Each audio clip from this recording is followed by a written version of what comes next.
네, 한국 체대 출신 체조 선수가 실업팀에 입단하면 그 계약금의 10%를 학교 측이 사실상 강제로 가져간다는 소식 어제 전해드렸습니다. 이 보도 이후 한 체대는 진상조사에 착수했다고 밝혔는데 진실을 밝히기 위해서 끝까지 판다팀의 단독 보도 계속 이어가겠습니다. 오늘은 먼저 이 선수들한테 받은 돈이 어디에 쓰였는지 저희가 취재한 내용부터 보시겠습니다. 고정현 기자의 단독 보도입니다. 한 체대 체조부 출신 선수들이 체조부 조교 요청을 받고 실업팀 입단 계약금 중 10%가량을 입금한 계좌 내역입니다. 2013년 조교의 지시로 당시 체조부 신입생 B씨가 개설한 건데 2014년 11월 하루 간격을 두고 500만 원과 300만 원이 C씨에게 송금됩니다. 계좌 주인인 B씨는 C씨가 누군지도 모릅니다. 이분은 누군지 모르겠어요. 몰라요. 이분한테 800만 원이 가요. 계좌 개설을 지시했던 당시 조교도 알 수 없는 송금이라고 말했습니다. 제가 보내다니면서 그 시기에 제가 있었던 시기에 좀 계좌 이체하는 내역이 그 큰 금액은 모르겠어요. 취재 결과 C씨는 2014년 인천 아시안게임 조직위원회 위원으로 체조 종목과 관련된 모든 사항을 준비하는 조정관으로 활동했던 인물로 확인됐습니다. 아시안게임 폐막 한 달 뒤쯤 800만 원을 송금받았던 C씨. SBS 취재진과의 전화통화에서 문제의 돈은 아시안게임과는 무관하며 한 체대 동문인 체조부 A 교수에게 빌린 돈이라고 말했습니다. 대한체조협회 임원이자 체조계의 영향력이 큰 걸로 알려진 A 교수는 졸업생들이 부적절한 송금의 배후로 지목한 바로 그 인물입니다. 개인 사정으로 조금 어려워서 교수한테 돈을 제가 좀 빌렸어요. 개인적으로 조금 지난 다음에 그게 뭐 동문회 계좌에 있는 돈을 좀 보냈다라고 그래서 입금을 시켜줘야 될 것 같다 그래서 C씨는 돈을 빌리고 7, 8개월 뒤 A 교수가 불러준 계좌로 800만 원을 되돌려줬다고 주장했습니다. 끝까지 판다팀이 C씨를 접촉하기 전 만났던 A 교수는 해당 계좌의 돈은 재학생을 위해 쓴 거라며 이런 말을 했습니다. 그걸 받아서 뭐 제가 제 주머니 넣고 쓰겠습니까? 그럴 수 있다고 봅니까? 그렇지 않습니다. 그렇기 때문에 학생들이 관리했고 조교수님들이 관리하는 거지. 다시 찾아가 C씨에게 빌려준 돈이 사적 유용 아니냐고 물었더니 A 교수는 조교에게 부탁해 C씨에게 빌려줬고 재학생을 위한 금원은 맞지만 곧 갚는다는 말에 문제가 없다고 판단했다고 답했습니다. 그러면서 송금이 문제가 된다는 건 최근에서야 알았다고 말했습니다. 그런 법적인 지식이 있었다면 안 했을 겁니다. 되게 어려운 법적인 지식이 아니라 이제 남의 통장에 있는 돈을 남의 통장이 아니죠. 어떻게 왜 남의 통장입니까? 우리 부가 쓰는 공금이잖아요. 취재진이 해당 계좌를 확인한 결과 C씨가 빌린 돈을 갚은 내역은 없었습니다. A 교수와 C씨 모두 재입금 내역을 보내달라는 취재진 요청엔 답하지 않았습니다. SBS 고정현입니다.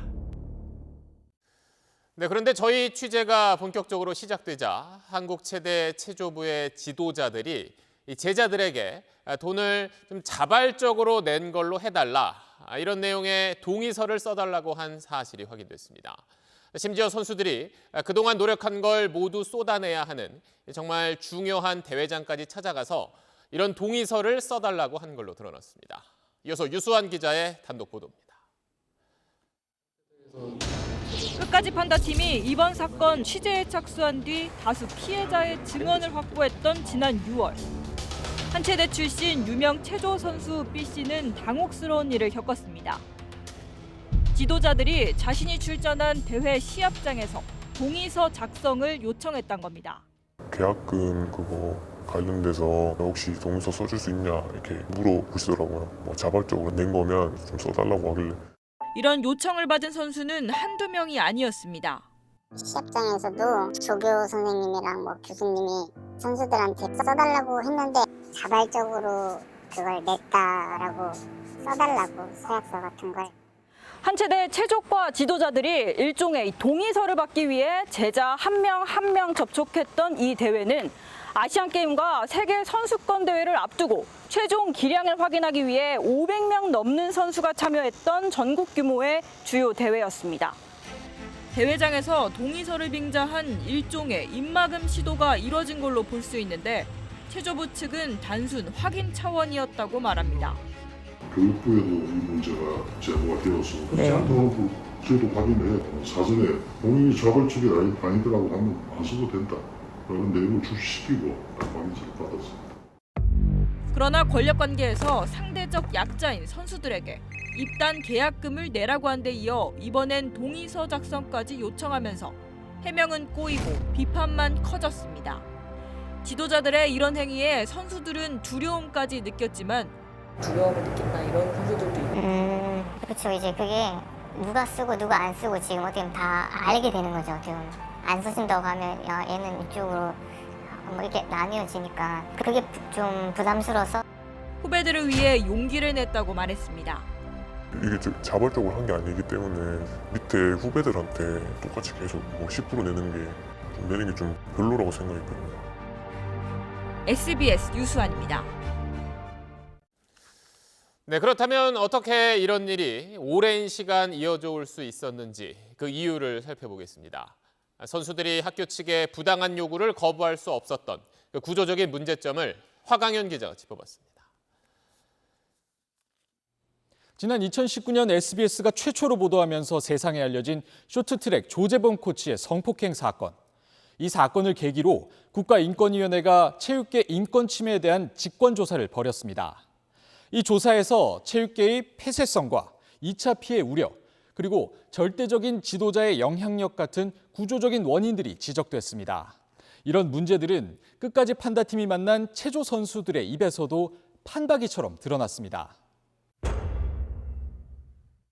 선수들이 합숙 생활 같은 외부와 차단된 환경에서 공동체 생활을 하다 보니 문제 인식도, 문제 제기도 어려웠습니다.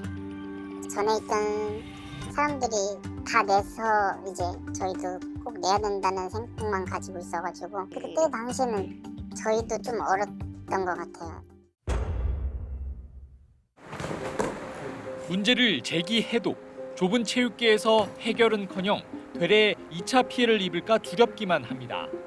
잘못된 걸 알고는 있는데 섣불리 누가 말은 할 수 없는 그 상황. 계속 운동을 앞으로 해야 되니까. 무엇보다 대회 출전부터 앞으로의 인생 진로까지 지도자의 영향력이 절대적이기에 어떤 요구라도 거부하기 어렵습니다. 그냥 교수 말은 법이었어요. 법이죠. 아무도 달려들 수 있는 사람이 없었어요. 안 낸다? 얘는 그럼 아무리 운동 잘해도 그냥 팽 당하는 거죠. 그걸 안 내는 순간 자기 목숨은 끝인데. 폐쇄적, 수직적인 환경이 대물림되면서 싫어도 싫은 티를 내지 못한 채 자발적 기부를 강요받아왔던 겁니다. SBS 화강윤입니다. 이 내용 취재한 화강현 기자 나와 있습니다. 자, 뭐 선수들의 돈을 가져간 것도 문제지만 선수 인생이 걸린 참 중요한 대회장까지 가서 동의서를 받았다는 게 전 참 스승의 자격이 있나 이런 생각까지 듭니다. 정말 그렇습니다. 이 지도자들이 두려워서 돈을 낸 선수들인데 네. 그 선수들한테 지도자가 물었습니다. 그러면 난 자발적으로 낸 게 아니에요 할 수 있을까요? 위계를 이용해서 입단속한 걸로 보이는 이유입니다. 또 장소도 상징적입니다. 이 경기장의 심판들 그리고 동의서를 걷는 지도자들 모두 이 좁은 체조계에서 오랫동안 한솥밥 먹어온 사람들입니다. 이런 폐쇄적인 환경에서 계약금도 내고 또 동의서도 쓴 겁니다. 네. 어쨌든 뭐 피해자들이 힘들게 용기를 내줘서 또 저희가 보도를 할 수 있었고 또 진상 조사까지 이루어졌는데 이 피해 선수들이 가장 바라는 게 있었다면 어떤 겁니까? 우선은 어쩔 수 없이 낸 돈이 실제로 어떻게 쓰였는지 알고 싶다는 것, 또 후배 대물림은 막고 싶다는 겁니다. 이를 위해서는 우선 자체 조사가 아닌 외부 기관의 조사가 필요합니다. 저희 취재 이후에 경찰이 수사에 나섰습니다. 또 한 채도 오늘 이번 사태에 대해서 진상조사에 착수했다고 밝혔습니다. 앞으로는 이 계약금을 받아 모은 통장에서 뭉텅이로 빠져나간 돈이 도대체 누구의 지시로 어떻게 쓰였는지 명명백백하게 규명이 돼야 되겠습니다. 또 이런 피해가 도대체 언제부터 얼마나 이어졌는지 그 규모도 드러날 것으로 보입니다. 네, 뭐 조사가 이루어지고 있으니까 저희도 계속 취재를 하는 거죠? 물론입니다. 끝까지 파야겠죠. 이 경찰 조사와 경찰의 수사와 한 채대의 진상 조사가 제대로 이루어지는지 끝까지 지켜보면서 관련 보도를 계속해 나갈 계획입니다. 또 이번 사건의 원인이 체육계의 구조적인 특성에 있는 만큼 이것이 비단 체조계의 일만도 한 체대의 일만도 아닐 겁니다. 이번 보도를 계기로 더 많은 선수들이 용기를 내서 증언해 주시기를 기다리고 있습니다. 네, 그러니까 다른 종목도 혹시 이러지 않을까 싶은데 비슷한 피해를 겪은 분들의 제보 기다리겠습니다. 끝까지 판다팀 화강윤 기자였습니다. 더 많은 뉴스를 보시려면 화면 오른쪽에 있는 구독 버튼을 눌러주시면 됩니다. 그리고 제보할 게 있으면 꼭 저희한테 보내주십시오. 저희가 열심히 취재하도록 하겠습니다. 항상 SBS 뉴스를 시청해 주셔서 대단히 고맙습니다.